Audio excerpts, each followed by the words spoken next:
ঘরে বানিয়ে ফেলাম রেস্টুরেন্টের মতো চিকেন ফ্রাই। ফ্ল্যাশব্যাক।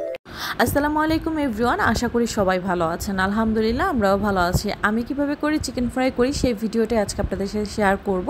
তো এখানে হচ্ছে মুরগিটা ভালোভাবে কেটে নিয়েছি। তো দুইটা মুরগি নিয়েছিলাম, এখানে দুইটা মুরগি ভালোভাবে কেটে ভালোভাবে ধুয়ে নিয়েছি। তো এরকম করে ছোট ছোট পিস করে নিয়েছি। এখন হচ্ছে একটা কাঁটা চামচের সাহায্যে একটু থেতো করে নিব।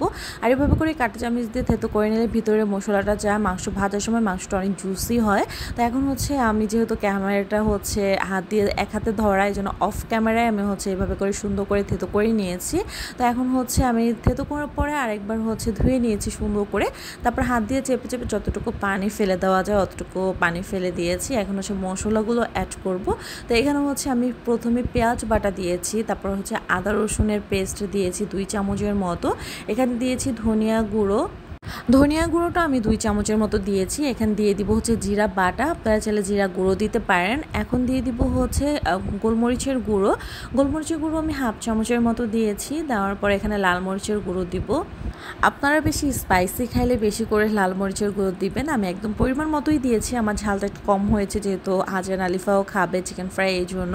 তো এখানে হচ্ছে আমি গরম মশলা গুঁড়োটা এটা দিয়েছি, লেবুর রস দিয়েছি, দিয়ে ভালোভাবে এটাকে মিক্স করে নিব। আর আমি হচ্ছে tomato sauce, soya sauce, fish sauce এটা একদম লাস্টে দিব, লবণটাও একদম লাস্টে দিয়েছি।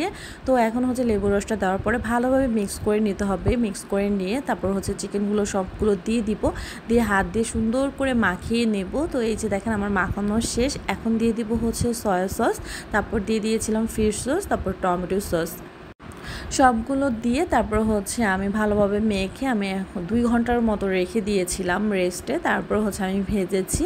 তো এখন হচ্ছে টমেটো কেচাপটা দেওয়ার পরে তারপরে যে সুন্দর করে মেখে নিয়েছিলাম। আর হচ্ছে লবণটা হচ্ছে তখন ভিডিও করতে পারিনি লবণ দেওয়াটা, আর যেহেতু হচ্ছে সয়া সস ফিশ সসও লবণ ছিল, তো ওইভাবে করে আমি বুঝে দিয়েছি। আর এখানে একটা ডিম দিয়েছি, মানে 2 ঘন্টা রেস্টে রাখার পরে সুন্দর করে মেখে রেখেছিলাম। আর ওই হাঁড়িটাতে হচ্ছে হয়নি, যেহেতু বেশি মুরগি এজন্য আমি একটা বড় হাঁড়িতে নিয়েছি। তারপর হচ্ছে সুন্দর করে একটা ডিম দিয়ে দিলাম, দেওয়ার পরে দিয়ে দিয়েছি কর্নফ্লাওয়ার, তারপর দিয়ে দিব ময়দা, দিয়ে সুন্দর করে হচ্ছে মেখে নিয়েছি। একদম দেখেন একদম যেন একটা ঠিক হয় এরকম করে মেখে নিয়েছি। তারপর হচ্ছে তেল গরমে দিয়েছি, তেলটা ভালোভাবে গরম হয়ে গেলে তারপরে একটা একটা করে আমি চিকেনগুলো দিয়ে দিব।